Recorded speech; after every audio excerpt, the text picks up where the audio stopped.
Are you a recovering people pleaser? I know I was. That is called Fawn trauma response.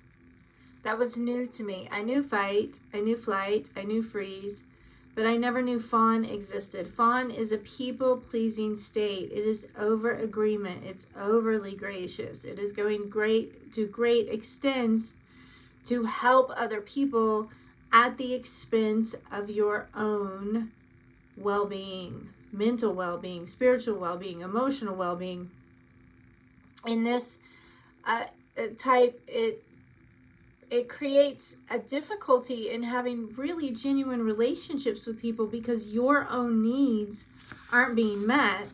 So in this longer video today, we're going to be talking about each of the trauma responses, okay? And we're going to be using our whiteboard. And the first one we're going to be talking about is fight.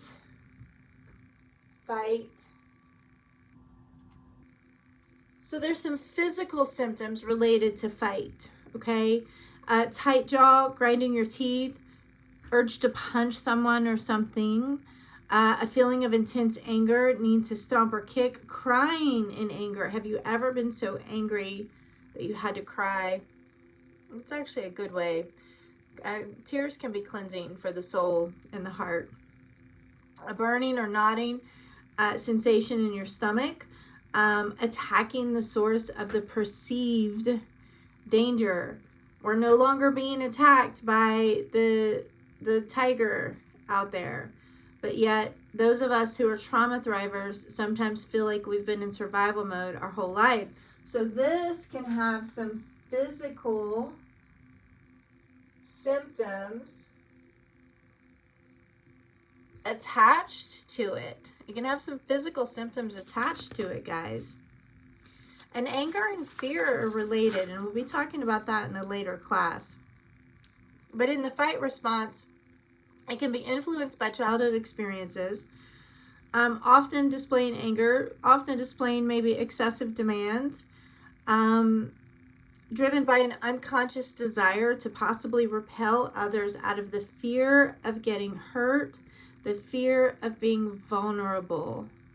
Now, I know when I was not regulated most of the time in mind-body homeostasis, I would go through all 4 different trauma responses at different times depending on the rewounding or the trigger. I like the word rewounding over trigger.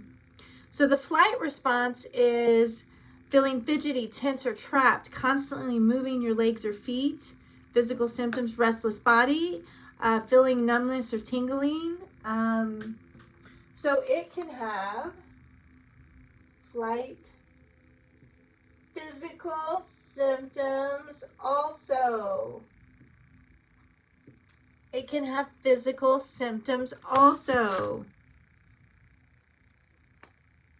You may avoid commitment or avoid intimate relationships out of the fear of being hurt or out of the fear of not feeling worthy of having a healthy relationship.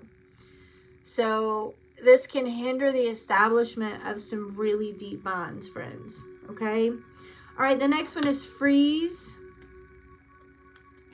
Reclusive, solace, all right, freeze.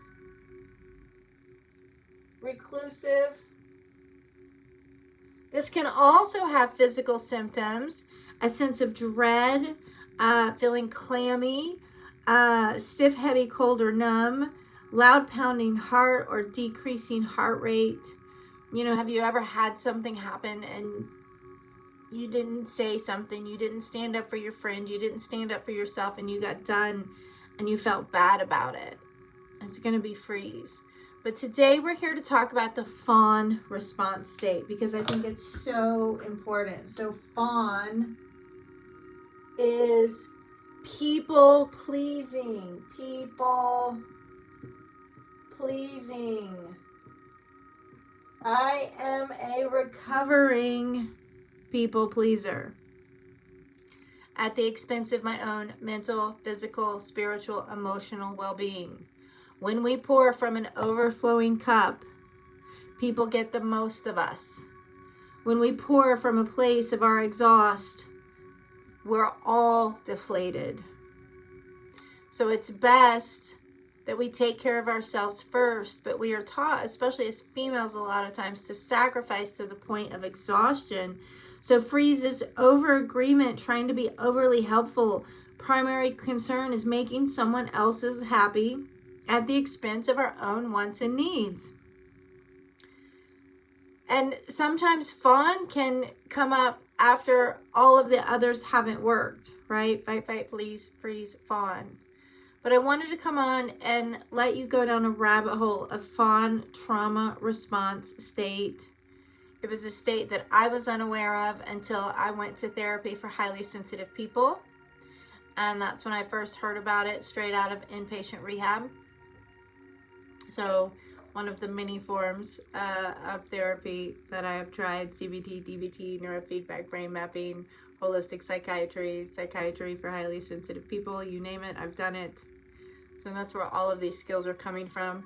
And I found that the underlying theme to all of it was emotional intelligence. So today, take a look at these. Homework for you, right?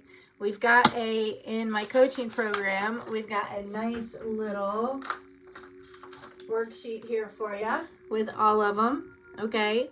If you're interested in the coaching program, let me know. We work one-on-one and we do some group work together too. But we go over all of these as well as coping mechanisms and healthy distraction skills to use when we get stuck in them. But for today, I really wanted to bring focus to fawn or people-pleasing state. Let's all become recovering people pleasers. When we pour from an overflowing cup, when we are fulfilled, when we are enlightened, when we are conscious, the people we love and serve get the best of us. And I believe those of us who fall into fawn people-pleasing state genuinely want to help, but let's help in the best way possible by making sure we're taken care of first, so that we're giving 110%. Not the last 10% that we have left. All right, my friends. All right, be well, be wise, peace, much love. May your day be kick-ass and not kick your ass. And I'll see you guys in the next lesson. If you have any questions, you can reach out to me at contact@lisa-lacy.com. That's lisa-lacy.com. Or you can find me on my website at lisa-lacy.com. I'll see you guys next time.